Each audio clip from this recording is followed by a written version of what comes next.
அனைவருக்கும் வணக்கம்.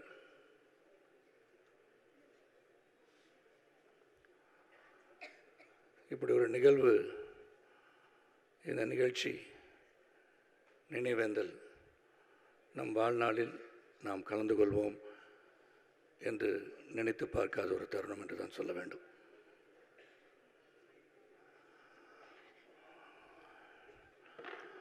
அனைவருக்கும் இது ஒரு மாபெரும் இழப்பு.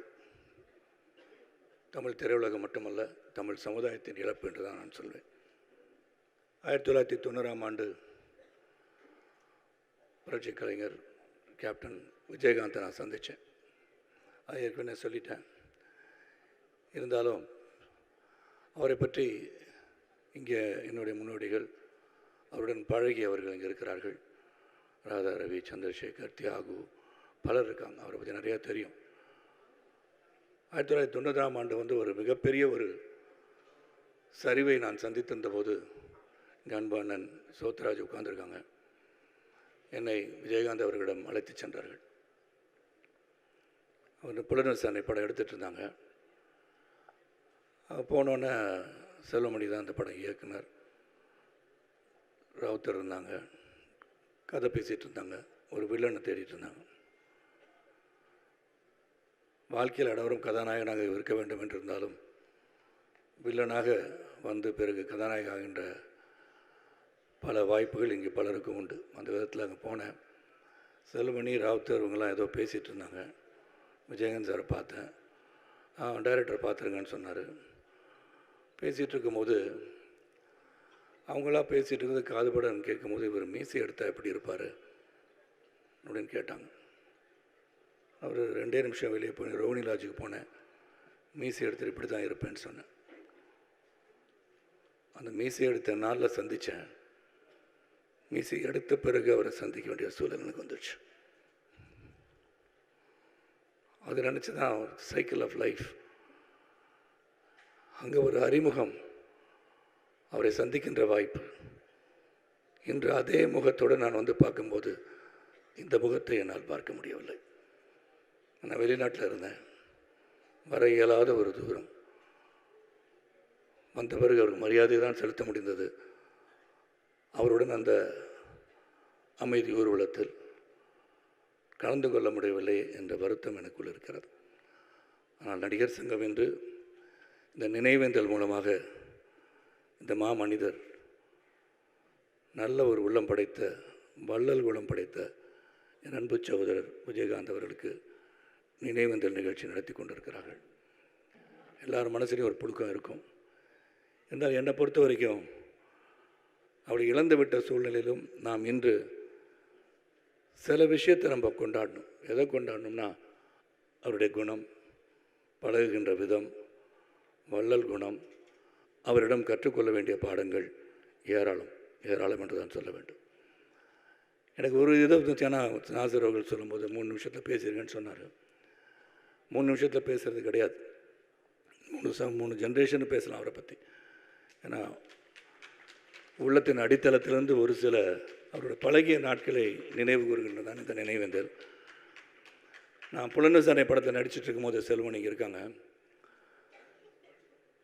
இறுதி காட்சி, கிளைமேக்ஸ் காட்சி எடுத்துகிட்டு இருந்தாங்க. அந்த காட்சியில் எனக்கு அடிபட்டுச்சு. அதுக்கு முன்னாடி நான் ஏற்கனவே சொன்னது, பத்திரிகை உலகத்தில் சொன்னது போல தான். என்ன சார் போட்டு நான் கேப்டன் போட்டு அடி நடிச்சிட்ருக்கேன், ஒரு வில்லன் ஒரு கதாநாயகனை இவ்வளோ தூரம் அடிக்கணுமா அப்படின்னு நான் கேட்கும்போது விஜயகாந்த் சார் என்னை கூப்பிட்டாங்க. சார் சொல்கிறத செய்யுங்க, கரெக்டாக இருக்கும்னாரு. நினச்சி பார்க்கும்போது நார்மலாக என்ன நடக்கும்னா, என்னங்க இவர் நம்மளை போட்டு அடி அடிக்கிறாரு அப்படின்னு கேட்பாங்க நார்மலாகவே. ஆனால் இவர் என்னென்னா, அவர் என்னை போட்டு அடிக்கும்போது தான் நான் அவரை திரும்பி அடிக்கும்போது சிறப்பாக அந்த காட்சி அமையும் என்று சொன்னவர் புரட்சி கலைஞர் விஜயகாந்த் அவர்கள். அந்த சீன் எடுக்கும்போது அடிபட்டுருச்சு. 3 நாள் ஓய்வு எடுக்க சொன்னாங்க. செல்வமணி இங்கே இருக்கார். ஆனால் அவர் பரவாயில்ல 3 நாள் ஆகட்டும் 4 நாள் ஆகலாம், ஒரு சரத் நடித்து கொடுக்கட்டும்னு சொன்னார். ஆனால் நான் உடனே போயிட்டு ஒரு கார்டிசான் இன்ஜெக்ஷன் போட்டு படப்பிடிப்பு வந்தது. அவருக்கு அதிர்ச்சி. ஏன் இந்த மாதிரிலாம் பண்ணுறீங்க, ஆனால் 3 நாள் வர வேண்டாம்னு சொன்னார். கடிந்து கொண்டார். அந்த படம் முடிஞ்சுது. அந்த படம் ஃபர்ஸ்ட் காப்பி பார்த்துட்டு என்னை கூப்பிட்டு சொன்னார், சரத் இந்த படத்தில் உங்களுக்கு தான் பெரிய பேர், அதுக்கப்புறம் தான் மற்றவங்க எல்லாரும் சொன்ன பெருந்தன்மை வேறு எந்த ஒரு கதாநாயகனுக்கும் இருக்க முடியாது. ஓப்பனாக சொல்லணும்னு அவசியம் கிடையாது, சொல்கிறார். அதே போல் இங்கே மன்சூர் அலிகான் இருக்காங்க. கேப்டன் பிரபாகர் முடிஞ்சோன்னு என்கிட்ட சொல்கிறாரு, இல்லை மன்சூர் அலிகான் தான் முதல் பேர் அப்படின்னு சொன்னார். ஸோ அந்த மாதிரி ஒரு குணம் படைத்த ஒரு மனிதன் தான் புரட்சி கலைஞர் அவர்கள். இந்த கேப்டன் பிரபாகர் நடிக்கும் போது, அதுக்கு முன்னாடி எனக்கு வந்து பாலச்சந்திரோட படத்தை நடிக்கும் போது கழுத்து அடிபட்டு 6 மாதம் பெட்டில் இருந்தேன். கேப்டன் பிரபாகர் நடித்து முடிச்சுட்டு போனேன். ஆனால் இன்னும் படப்பிடிப்பு பேலன்ஸ் இருந்துச்சு, நடிக்க முடியாத ஒரு சூழல். அப்போ செல்வமணிலாம் கூட என்ன பண்ணுறதுன்னு திகைத்து கொண்டிருந்த காலகட்டம். ஏன்னா கேப்டன் பிரபாகர் மிக பிரம்மாண்டமான ஒரு படம். எனக்காக காத்துட்ருக்க வேண்டிய அவசியம் இல்லாத போதும் சரத் வந்து குணமாகி திரும்பிய பிறகு காட்சி எடுக்கப்படும், அதன் பிறகுதான் படம் வெளியே வரும்னு சொன்னது இந்த மாமனிதர் தான். அந்த படத்துலலாம் கழுத்தடிப்பட்டு என்னால் நடக்கக்கூட முடியாது. செட்டில் இருந்து பார்த்து நடிக்கணும், சார் திருப்பி விழுந்தா திருப்பி அடிபட்டுரும் அப்படின்னு சொல்லி என் கூட இருந்து கேர் எடுத்தவர் விஜயகாந்த் அவர்கள். பல காலகட்டம் 2000லேருந்து அவர் கூட பயணிச்சிருக்கேன். அவர் தலைவராக, நான் பொதுச் செயலாளராக 2006 வரைக்கும் போனோம். அதுக்கப்புறம் நான் தலைவராக, அது வேறு விஷயங்கள். ஆனால் அவருடைய அட்மினிஸ்ட்ரேஷன் குவாலிட்டிஸ், அவர் ஒரு கோபம் உள்ளவர் என்பது எல்லாருக்கும் தெரியும். எல்லோரும் சொல்கிறது தான், கோபம் உள்ள இடத்துல தான் குணமும் இருக்கும். அப்படி குணம் படைத்தவர் தான் அவர். எதையுமே மறந்துடுவார், கோவப்படுவார். அதுக்கப்புறம் நெக்ஸ்ட்டு அடுத்த கேட்டம் என்ன, அடுத்த வேலை என்ன, இதை தான் பார்ப்பார் ஒழிய இவனை ஏதாச்சும் பண்ணணும், இந்த மாதிரி பேசிட்டான்னு நினச்சதும் கிடையாது. எனக்கு தெரிஞ்சு நினச்சிருக்க மாட்டேன். நினைக்கின்ற குணம் அவரிடம் கிடையாது. அதனால தான் நான் வந்து சொன்னேன், வடிவேல் அவர்கள் வரவில்லையே, இதை பற்றி நீங்கள் என்ன நினைக்கிறீங்க கேட்கும். நான் சொன்னேன், வடிவேல் வீட்டில் உட்கார்ந்து இவரை நினைத்து அழுதிருக்கலாம். ஹியூமன் பீயிங் தானே, வர முடியலேன்னு நினச்சிருப்பார். வந்தால் வேறு எதுவும் சொல்லுவாங்களா, திட்டுவாங்களா நினச்சிருக்கலாம். அதனால் மறப்போம் மன்னிப்போம் என்ற குணம் படைத்த விஜயகாந்த் அவர்கள் இதெல்லாம் பெருசாக எடுத்திருக்க மாட்டார்.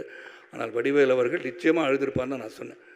ஏன்னா நம்மளை பொறுத்த வரைக்கும் ஒரு பெரிய குடும்பம். நாசர் சொன்னது மாதிரி கோழி குச்சுங்களாம் ஒன்று சேர்த்து அரவணைத்து கொண்டு சென்றது போல் இந்த நடிகர் சங்கம் விழாலாம் இமேஜின் பண்ண முடியாது. இன்றைக்கும் நடத்துகிறாங்க. இங்கே நடிகர் சங்கம் சிறப்பாக செயல்படுகிறார்கள். அவ்வளோ அரவணைத்து கொண்டு போக முடிந்தாலும் அந்த காலகட்டத்தில் எல்லாரையும் ஒருங்கிணைப்பது என்பது மிகப்பெரிய கடினமான ஒரு சூழல். ஃபோன் போடணும், நேராக போய் பார்க்கணும், வர சொல்லணும், அவங்கவுங்க வேறு இடத்துல படப்பிடியில் இருப்பாங்க. ஆனால் ஒருங்கிணைத்த சக்தி என்று சொன்னால் அது புரட்சி கலைஞர் கேப்டன் விஜயகாந்த் அவர்கள் தான். அவர் ஆணையிட்டார், நாங்கள் செயல்பட்டோம். அந்த நாட்கள், அந்த 6 ஆண்டுகள் அவருடைய நிர்வாகத்திறனை நான் பணியார்ந்து பார்த்துருக்கேன். அவருடைய அன்பு, பாசம், பரிவு, என்றைக்குமே ஒரு மரியாதை. இந்த மரியாதை உள்ள குணம். கோபப்படுவார், அதே சமயத்தில் அரவணைச்சிக்குவார். அந்த விஜயகாந்த் அவர்கள் இன்று இல்லை, கேப்டன் அவர்கள் இல்லை, புரட்சி கலைஞர்கள் இல்லை. அவரை வாடி தவிக்கின்ற அனைவரும் நிச்சயமாக அவர் இந்த தமிழ் சமுதாயத்திலே காலமுள்ளவரை வாழ்ந்து கொண்டிருப்பார் என்பது உறுதி. ஏன்னா வள்ளல்களை நாடு மறப்பதில்லை, வள்ளல்களை தமிழ் சமுதாயம் மறப்பதில்லை, வள்ளல்களை நாமும் மறக்க மாட்டோம். ஆகவே புரட்சி கலைஞர் கேப்டன் விஜயகாந்தை மறக்காமல் அவர் விட்டு சென்ற பணிகளை, சமுதாய பணிகளை, சமூக பணிகளை, அவர் நினைத்த செயல்களை, அவருடைய குணம் படைத்து அவரை போல் நாமும் வாழ வேண்டும் என்று எண்ணுகின்ற ஒரு இடத்தில் அவர் இருக்கிறார். நம்ம எல்லாம் அவர் பார்த்து கொண்டிருப்பான்னு சொல்லி அனைவரும் அவரின் புகழ் பாடுவோம். என்றும் அவர் மனதிலே தாங்கியிருந்தால் நிச்சயமாக நாம், நம் குடும்பம், நம் சமுதாயம், நம் சமூகம் சிறப்பாக இருக்கும்னு சொல்லி இந்த நினைவேந்தல் இதுக்கு மேலே என்ன பேசுறதுன்னு தெரியல. ஏன்னா பேசுறதுனால முடியாது. அந்த அளவுக்கு எனக்கு வந்து உறுதுணையாக இருந்து பல காலகட்டத்தில் உதவிய விஜயகாந்தன் அவர்களை என்றும் மறக்க மாட்டேன், மறக்க மாட்டேன் என்று மனதில் தாங்கி செயல்படும் என்று கூறி அவர் ஆன்மா என்றும் நம்மளை ஆசீர்வதிக்கட்டும், இந்த நடிகர் சங்கத்தை ஆசீர்வதிக்கட்டும், தமிழகத்தை ஆசீர்வதிக்கட்டும், தமிழ் சமூகத்தை ஆசீர்வதிக்கட்டும் கேட்டுக்கொண்டு விடைபெறுகின்றேன். நன்றி, வணக்கம்.